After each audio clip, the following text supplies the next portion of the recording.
We are live. Hey, y'all. Hey, everybody. How you doing? Happy Thursday. So you might remember when we first got here, we were talking about the graffiti. We were talking about how much graffiti there was, why you might not want to move to Lisbon. You can't take the graffiti. Yeah. You might not want to come, right?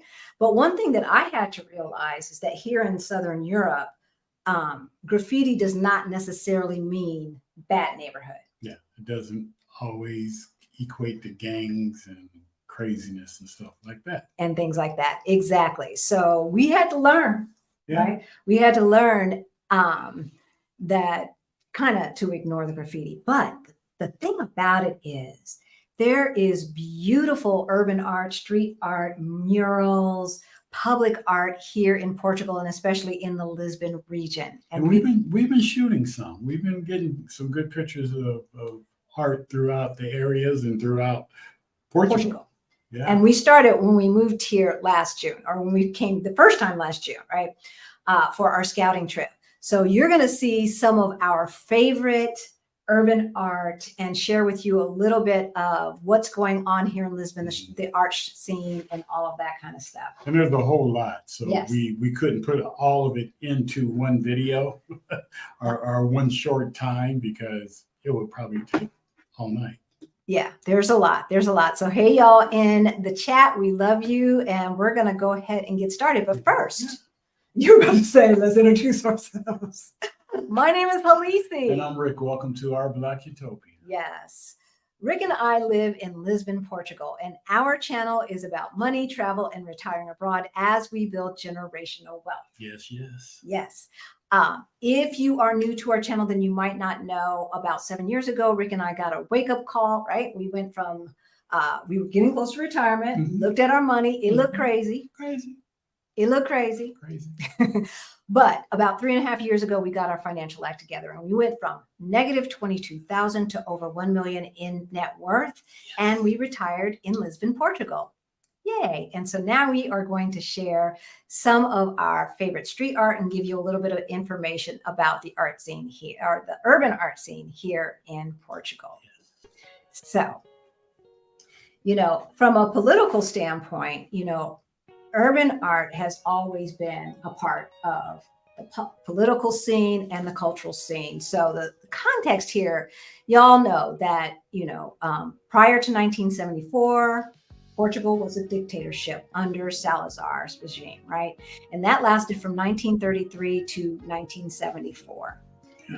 But in 1974, they had what is known as the Carnation Revolution. Yes, when not a shot was fired from my understanding, and they took carnations and put them in the barrels of the guns, the rifles, the soldiers' rifle, which you'll see a picture depicting that. Yeah. So after that revolution, there came a new found sense of freedom, right? A newfound sense of wanting to express themselves artistically, a desire for cultural renewal. But as is the case when there is a regime change, Portugal went through some economic hardships, right? They went through some, forgive the noise from outside. They went through some economic upheaval. They probably had more people leaving than immigrating here. Yeah, they had to go out and find jobs. Right? They had to find jobs somewhere. And so there were a lot of abandoned buildings, which led to urban decay. And so they have used art as a way to transform and rejuvenate neglected areas. Yes. Some of it is wacky. They have weird stuff on them, but I don't know. I find it beautiful. It is very beautiful. That's my Pac-Man picture. I call it the Pac-Man picture. I love it. I love it. But there's reasons. Cities use art for urban revitalization. So, one of the things is aesthetics enhancement. Urban art such as murals, sculptures, and installations can transfer dull and neglected, let me say that 3 times for me, and neglected areas into visually appealing and vibrant spaces. Did I say that right? You did say that right. Okay.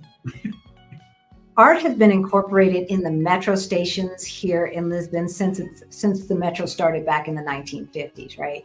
The government has invested in bringing in artists from using local artists as well as bringing artists in from all over the world to incorporate the stories and the culture and the whimsy sometimes of the stories for each station that they serve. So the metro stations here in Lisbon usually have art, and it's beautiful. Beautiful.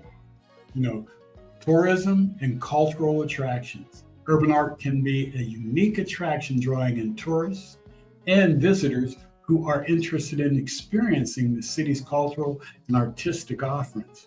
This can boost local businesses too. So a lot of the things that you're seeing right now is from a public housing development called Quinta de Mocho, or Mocho, I believe. A few of them, yeah. This one. Bob Marley. You'll see some political expression going on, which leads to community engagement. The creation of urban art often involves local artists, the community members, volunteers, the local government, right? And so this can foster a sense of ownership, which is really important for revitalizing a neighborhood, helps folks take pride in it. This certainly was the case for Quinta de Mocho. The street art guide named Callie said, the neighborhood has changed because it's not just the people who live here walking down the street anymore. It's people from everywhere. And we have regained something that was lost in this community: self-esteem. Yeah. And it's a good crime deterrence also. Urban art can discourage criminal activity by making spaces more visible and inviting. I mean, you know, if you see the art, you don't feel threatened. Well, it brings foot traffic, and foot traffic equals safety, right? And so if you got tourists and things and people coming around taking pictures and this and that, and just enjoying the art, taking time to look at the art, enjoy the art. This is Calçada de Gloria. Then that is two. Increased foot, it is. Increased foot traffic equals safety. I mean, bottom line. It's also a way for storytelling and identity.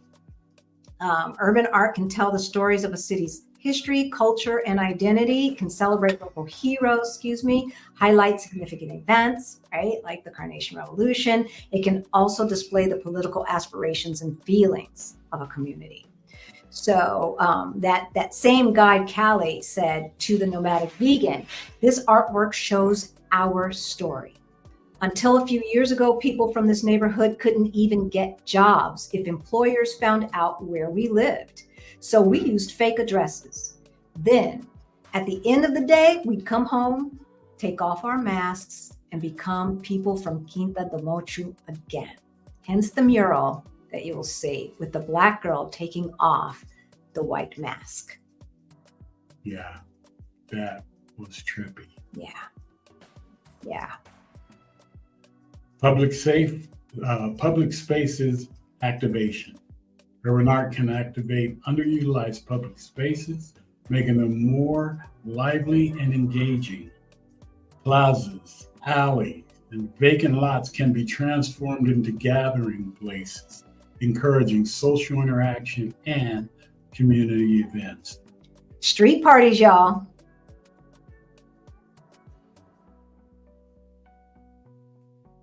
Positive image transformation. In some cases, cities may have a negative, or areas, right, may have a negative reputation or perception due to various factors. Urban art can play a role in rebranding and reshaping the image of an area, focusing on its positive aspects and potential. You know, this was definitely the case again with Quinta de Mocho. Some say in the earlier part of this century, folks would not venture into that neighborhood. The project was to replace the Portuguese equivalent of a shantytown, the housing project that we're talking about, of a shantytown, and is made up of mostly African immigrants.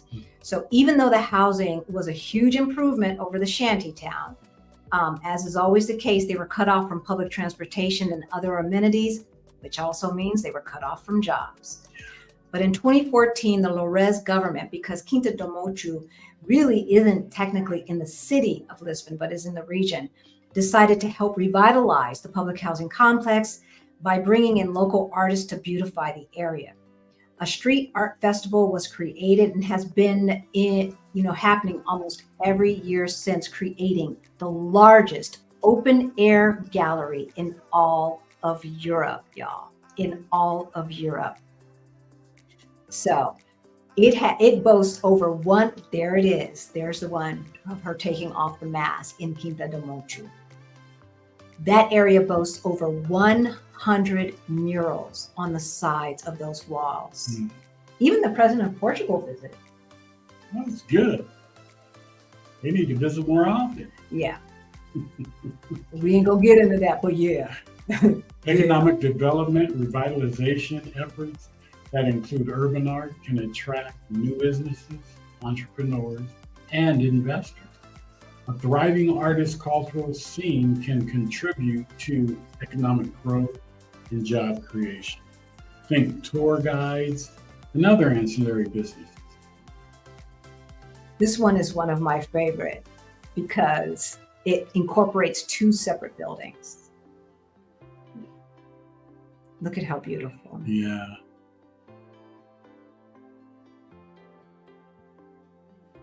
And that's a box. Yeah, it's like a discarded cardboard box. I mean, it's just beautiful.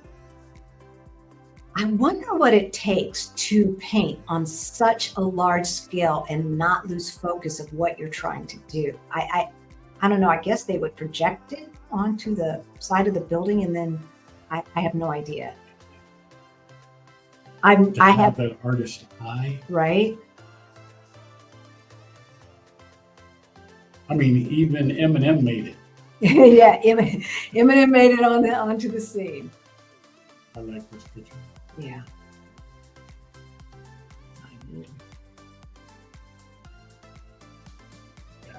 It helps with expression and creativity. Urban art allows artists to express themselves in public spaces, making art more accessible and relatable to a wider audience. This democratization of art can inspire creativity and encourage dialogue within the community. I mean, I could watch it over and over again. I know. Incorporating urban art into revitalization efforts can have a multifaceted impact, improving the physical environment, boosting the economy, fostering community engagement, promoting a positive city image or image of your neighborhood, right? It can have lasting positive change. And there's one figure that it comes a little later on that reminds me of Ernie Barnes. Oh, yeah. It has an Ernie Barnes, the Good Time painting that JJ was supposed to be painting, but it wasn't JJ, it was Ernie Barnes art. And I think the artist kind of gets that flavor from Ernie Barnes, and you'll see it towards the end of the presentation. But I mean, look at that. Look at that building.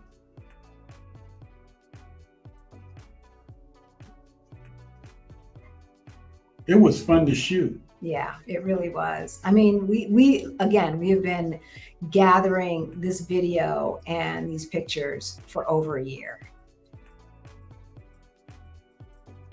So some of the best places to see a concentration of street art in the Lisbon area, of course, our favorite, Quinta do Mocho Estates, public housing complex. And you want me to say that, don't you? Calçada de Glória in Príncipe Real. That's great to say. Say that. And the LX Factory, down by the Abril 25 bridge, the 25th bridge. April 25th. April 25th. Lastly, Graça, Alfama, and Baixa. I know how to say Baixa. Gosh, Baixa. Oh my gosh, I'm losing my little bit of Portuguese today. So the neighborhoods of Graça, Alfama, and Baixa Chiado. Yeah, that one's cute. That is real cool. Caught your eye when we were leaving. Yeah. because we hang our clothes out here, y'all. Most people don't have dryers, no matter what your income level. Most people don't have dryers. It's better for the environment. There's the Ernie Barnes, the good time, remind me of JJ. So leading artists, our most popular artists here, not most popular, but some of the popular artists are, like we said, Vils, VHILS. I'm not entirely sure how to pronounce that. Bordalo, he's the one who does the found, let me take this off. He is the one who does the found things and creates like the rabbit and all of that you saw on the side of the building, and the freestanding cat. Like a panda bear. Yes, it's all over Portugal, and it's absolutely beautiful. AKA Corleone. I'm not sure if I'm pronouncing this Brazilian artist's name correctly, but it's Os Gêmeos.